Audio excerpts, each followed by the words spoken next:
Creativity is very important, but there is more to a good education than that. Children also have to learn basic skills, to write correctly, do sums, and acquire general knowledge. They need these skills to get a good start in life. Some children acquire many of these skills at home. Others have a harder time, for example, because their parents are immigrants who aren't yet familiar with the language and culture of their new country.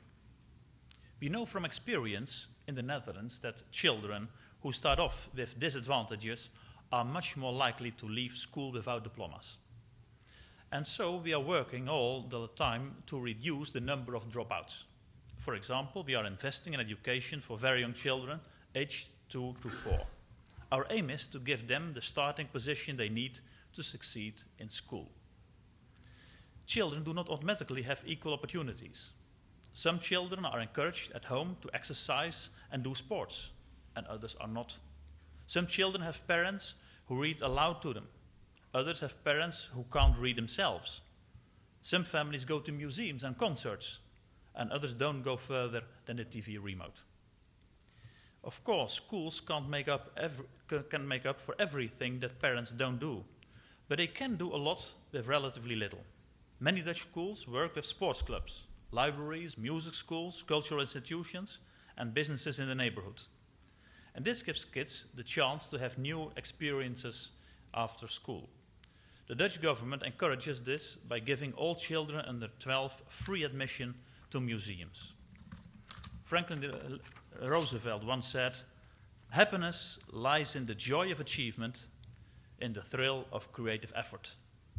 And he made a direct connection between creativity and happiness. Every child deserves to be happy. Every child carries a seed of creativity inside. It is up to us adults to help that seed flower, with all our love, attention, and involvement. And now let's get back to the two children from Hoge Zand, Zara and Reinier. Reinier wants to be an architect when he grows up, and Zara dreams of having her own hairdressing salon.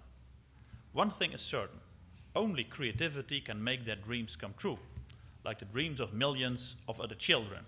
And we have the splendid task of helping them develop that ability. Ladies and gentlemen, this is what I wanted to say. And I will introduce a Dutch student. And I'm really looking forward to have a discussion with you to talk about creativity and education because it's so important. And things have changed. When I compare the time of the students now in the Netherlands with the time when I studied history and law.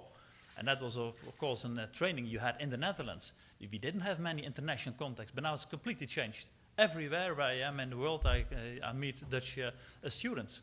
By example, when I entered my hotel yesterday evening, and there was also a manager, and again, "Oh, you're from the Netherlands," because we have some very good hotel management schools in the Netherlands. And everywhere you will find them. I think that's fantastic that we have this international orientation. But also the fact that young children are doing very well. By example, we had a breakfast meeting some weeks ago on Friday morning, and there was a girl of 18 years old, and she was singing in a fantastic way, accompanied by a pianist, also a girl of 8 or 19 years old. And they're doing extremely well. And when I heard the girl who was singing, she was also here in New York in Carnegie Hall. It's fantastic to see these young children performing in such a way. I think it's really great. So creativity in combination with education is a fascinating issue, and I hope to learn from your experiences.